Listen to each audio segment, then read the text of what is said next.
saludo para todos los presentes en este espacio educativo. Nosotros somos estudiantes de la Universidad Central del Ecuador pertenecientes a la carrera de la licenciatura en Psicología Clínica. Hoy tenemos el gusto de presentarles un tema de suma importancia sobre el desarrollo del individuo hacia una ética de la sexualidad, esperando que sea de su agrado. Así que empezamos. En las relaciones sexuales y amorosas se entiende que las dos personas tienen los mismos derechos y obligaciones. Las normas, la ética o la moral sexual tienen que ser igualitarias y las personas involucradas en la relación tienen que tratarse con justicia y equidad. Por lo tanto, tenemos dos fundamentos muy importantes, que son los imperativos sociales y los imperativos morales.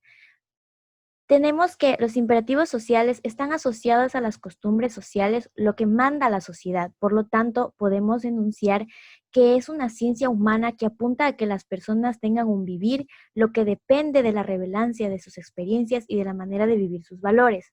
Los imperativos morales, asociados a actos libres de las personas, podemos decir que de sus experiencias y de la manera de vivir, como sus valores son ejemplados, estas personas piensan de forma parte de un acto ético, ya sea de referirse a la sexualidad. Se afirma que estos actos sexuales son naturalmente buenos o malos, sino que todos pueden ser buenos y si se rigen con respecto al ser humano, su dignidad puede ser de manera libre. A continuación daremos la moral bueno y moralmente malo.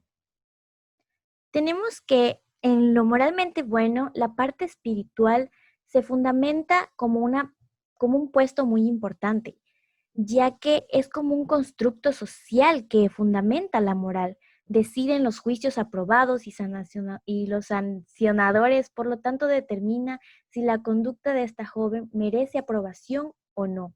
La parte amorosa también nos distribuye la construcción social que tiene en su entorno, ya sea si esto es de forma tradicional, respeta lo natural o si en sí la naturaleza es parte de lo que se determina en cuanto a la sexualidad.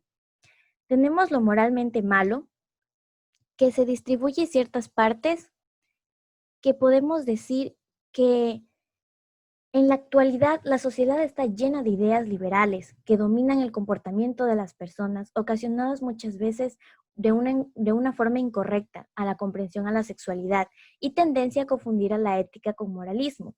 Lo bueno y lo malo no depende de nuestros valores subjetivos o sociales, sino que cada persona es consciente de lo que es bueno y malo. Por ende, existen conductas sexuales buenas. Además, que no se debe considerar que la ética está ligada a creencias, a dogmatismos o a religiones. Más bien, independientemente de lo que esto pueda ocasionar, podríamos decir que a ciencia cierta es lo que depende de una persona o cómo ésta utilice. Si hablamos de conductas que son éticas dentro de la sexualidad, podríamos mencionar como temas ya sea de homicidio, blasfemia, mentiras, borracheras, abuso sexual. Puede ocasionar también la violencia sexual, el exhibicionismo con fines comerciales, todo tipo de engaño, victimización. La utilización de la sexualidad es una forma no responsable como riesgo para uno mismo o para nuestra pareja. El ejercicio de poder a través de la sexualidad, la enseñanza de cómo estos distorsionan las partes fundamentales de lo irreal a lo mentiroso. Es importante reflexionar cómo este tema tiende a basarse en solo como acto de amor, en acto de la parte espiritual y los confunden, ya sea en la parte blasfémica. Tenemos que en la parte religiosa son muy indisciplinarios, se puede decir que es un valor que lo toman personalmente para que las personas puedan acatarse a ello.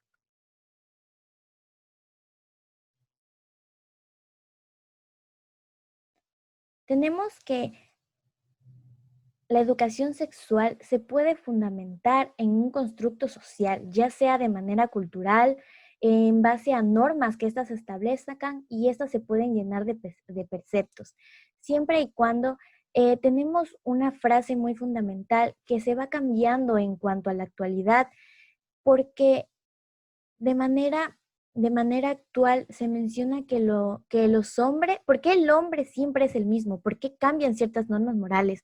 Se puede decir que estas normas se cambian ya sea de manera actual, puesto que las personas no siempre son las mismas, siempre hay muchos juicios, muchas críticas por parte de la sociedad que, que llegan a que las personas puedan cambiar. Hay muchas cosas buenas que se han pasado en el transcurso de esto, ya sea como la creación de la Carta Magna, la abolición de la esclavitud, la inclusión de la mujer como tal y sobre todo el control de la natalidad que se está dando ahora. También tenemos en cuenta que nuestros ancestros han creado valores morales que también permiten mantener una plena convivencia. Continuando, tenemos lo que es la moral cristiana. Cuando nosotros hablamos de la moral cristiana, hacemos referencia a la forma de comportarse que cada individuo tiene cuando sigue a Cristo. Se habla que en la Biblia hay temas acerca de la sexualidad y esta es una cosa buena querida por Dios, más no algo negativo que es considerada en algunas otras religiones. Sin embargo, cuando no se hace un uso correcto de la sexualidad, esta se considera como pecado y también se considera como una desobediencia a Dios, debido a que esta nos va a permitir obrar de acuerdo a nuestra existencia. Continuando, tenemos lo que son algunas características que se mencionan en este punto, que es que si Dios no existiera, todo estaría permitido. Es decir, que el hombre fuera totalmente autónomo y autolegislador, lo que desencadenaría lo que es el caos y el desorden. Por esto nos conlleva a que Dios es la raíz y la fuente de la moralidad. Como ya se ha mencionado, en la Biblia se menciona que la sexualidad es buena, porque la sexualidad es un cruce para expresar lo que es el amor verdadero entre individuos que se van a entregar en su totalidad. Es por eso que se debe aceptar lo que es la religión, lo que es Dios, para nosotros poder llegar al último fundamento de la moral. Aquí dentro de esta temática se pregunta si es que existen las leyes o las normas. Aquí debemos tener en cuenta que no, debido a que el Evangelio menciona que no existe ninguna de estas dos, sino más bien son actitudes y metas altísimas que al ser humano le estimula para así ser lanzado hacia Dios. También se debe saber que lo que Dios ya quitó esta ley y Él promueve lo que es la actitud del amor. Y debemos, sin embargo, se menciona que aquí los jóvenes no lo cumplen debido a que están llevados por lo que es el convencionalismo y el formalismo. Y esto conlleva que la juventud no acepte, que acepte lo que es el amor libre. A continuación, les voy a presentar el tema de la moral, del amor y de la sexualidad visto desde un contexto metodológico. Para ello hemos de considerar tres aspectos principales. El primero son los impulsos instintivos. Estos se detallan como aquellos que tienen que situarse en un contexto de diálogo y de comunión entre los miembros que conforman una pareja y que por lo general tienen que traducirse en expresiones de amor de forma recíproca y mutua. En otro aspecto tenemos el mínimo esfuerzo. Este por lo general puede darse y se define como una línea secuencial en el que por lo general no se conduce a la maduración del individuo, sino que se restringe el ámbito de la libertad y acaba por determinar un proceso de involución. Este proceso de involución se define como aquel en el que la persona no se permite alcanzar la maduración plena de sí mismo, ya que por lo general es una persona, cada persona debe ser considerada como un ser único y por ende no siempre podemos ajustarnos a aquellos estereotipos que nos instaura la sociedad, en este caso sobre lo que implica el amor. Y como tercer aspecto tenemos el hecho de afianzar lo sexual. Esto quiere decir que nosotros reconocemos y valoramos la conducta sexual más allá de una forma de redención. Es decir, que si nosotros negamos estos valores, estamos buscando el único gozo egoísta como individuos y por ende tendemos a ser agresivos presentando comportamientos negativos y deshumanizantes. Dentro del contexto de una pareja, nosotros enfocaríamos al otro como un ser cosificado y visto como un único camino hacia la búsqueda del hedonismo y como netamente la satisfacción de los placeres carnales.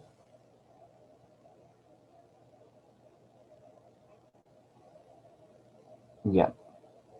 A continuación tenemos entonces lo que implica el amor. Para ello hemos de considerar dos aspectos principales. El primero es que el amor está conformado por un eje fundamental, en el que toda ética tiene que estar conformada por el amor. Esto a su vez se detalla como aquel trato en el que si existe en una pareja el comando de un individuo, el egoísmo hacia el otro, la búsqueda del gozo no es compartida y por ende la satisfacción se ve corrompida y la bondad de aquellos actos de la pareja también se ven involucrados y corrompidos. Y en cuanto al campo sexual, hemos de detallar que no hay que dejarse arrastrar por el instinto, ya que muchas veces esto puede dificultar el diálogo transparente, respetuoso y sensible hacia el otro, hacia nuestra pareja o hacia el otro miembro. Entonces, para ello, dentro del campo sexual, se consideran los siguientes tres fundamentos. Está la pulsión, el estímulo genital y el razonamiento.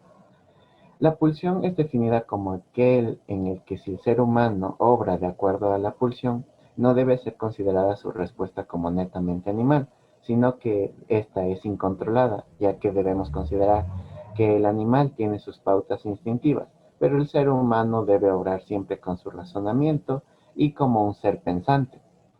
Esto nos lleva a la existencia de un posible estímulo genital.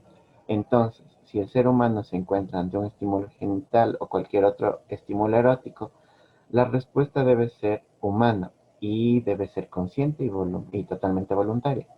Por ende, este estímulo debe pasar por un proceso. Este proceso consiste de la forma eh, transitoria en el que la información pasa por el cerebro, después se evalúa aquellas circunstancias, conveniencias y responsabilidades de dicho estímulo y finalmente el individuo obra en consecuencia de lo que considera correcto. Y finalmente tenemos que si el ser humano obra eh, obra de acuerdo al razonamiento y aquellas orientaciones cognitivas que, que complementan la conducta que debería ser auténticamente humana, deberíamos esperar que esa respuesta sea totalmente humanizante y personalizante, ya que ésta debe estar ajustada a aquellos criterios morales de lo que es bueno o malo, más allá de aquellos fundamentos y principios religiosos que predominarían en nuestra sociedad. Dentro de la ética de la sexualidad existe una serie de aspectos que la fundamentan. El primer aspecto es la finalidad en la naturaleza biológica, ya que la función sexual nos exige alteridad, es decir, la capacidad que tenemos para ser distinto al otro, pero también nos pide complementariedad o las características que hacen que nosotros seamos complemento de nuestra pareja. Este aspecto cumple como fuente de la vida humana y por cumplir una función tan importante debe ser respetado. E incluso dentro de la moral tradicional, este criterio es casi único, pues permite juzgar la bondad o la malicia dentro de los actos sexuales. Sin embargo, no debemos centrarnos únicamente en este aspecto, pues la reproducción no es el objetivo único, ya que también se relaciona con el fortalecimiento de las relaciones intra e interpersonales, pero tampoco debemos olvidarlo frente a desviaciones insanas de la sexualidad, como la sexualidad no responsable y riesgosa, puesto que estas desviaciones ponen en riesgo la estructura sexual. Ahora, existe una frase que nos habla de la perversión o desviación de esta estructura destruye la sexualidad como lenguaje ablativo. Las desviaciones como los engaños, el abuso sexual, la violencia, interrumpen el amor oblativo o complementario que se dirige hacia el otro.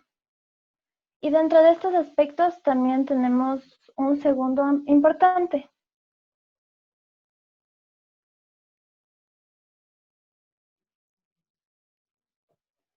Este segundo aspecto importante se refiere a la conciencia del significado que posee el cuerpo humano, pues debemos tomar en cuenta que la sexualidad está destinada a una persona dentro de una relación interpersonal.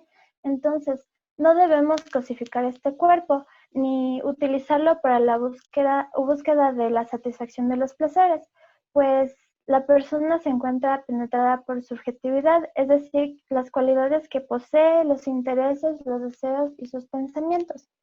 Además, estos actos egoístas de usar al otro, intentar dominarlo o gozar de él sin amarlo, frena el desarrollo recíproco de la personalidad. Y es importante amar al otro sin poseerlo, puesto que la sexualidad humana es un lenguaje de amor que si no se expresa se convierte en una mentira trágica. Okay. Como se mencionó anteriormente sobre la relación interpersonal de cada persona, el amor debe llevarse a cabo dentro de una madurez estable, en el cual el objetivo principal es frenar el desarrollo recíproco de la personalidad al manifestar un marcado egoísmo por parte de la infancia y un alterocentrismo en la adolescencia. Aquí estamos hablando sobre una ética del comportamiento sexual que no es extraño a la institucionalización de la realización de una pareja.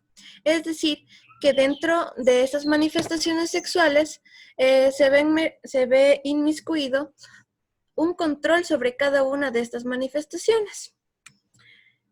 Por otro lado, tenemos lo que es la seriedad, sobre lo que es la seriedad de una persona dentro de todas estas experiencias sexuales, lo que nos hace tener un rechazo a todo comportamiento que no sea comprometido y despersonalizado, como lo que es la prostitución, el desahogo episódico y la búsqueda hedonista, que es el placer instrumentalizado al otro, es decir, que afectivamente estamos utilizando a la otra persona. También se debe determinar el valor del objetivo de los actos, ya sea qué tipo de crecimiento afecta, si es que es el personal o el interpersonal, para saber qué es lo que está llevando a cabo para efectuarse entre las mismas. Es decir, aquí es cualquier expresión sexual que frene el crecimiento en el amor de cada pareja. Un tema muy conflictivo de hoy en día son las relaciones prematrimoniales. Como primer punto, esas relaciones prematrimoniales es llevada por los jóvenes de hoy en día que a menudo mantienen una liberación del tabú sexual a toda plenitud antes del matrimonio. Es decir, la irrupción tanto de la mujer como del hombre de su pudor en el mundo moderno. También una de las causas prematrimoniales que suceden en muchos casos es debido a las dificultades económicas, a la dificultad de encontrar algún empleo, lo cual detiene lo que es la boda, detiene el tiempo para no hacerla, entre muchas otras cosas más. Para concluir, podemos decir que algunos jóvenes de hoy parecen ser incapaces de realizar un acto de confianza pensada, es decir, lo que es el matrimonio. No están suficientemente preparados para este tipo de situaciones. Y podemos decir que la afectividad no es ningún objeto o un capital que se posee. Es decir, que es sencilla y únicamente una dimensión profunda de cada uno de nosotros como personas. Muchas gracias por su atención.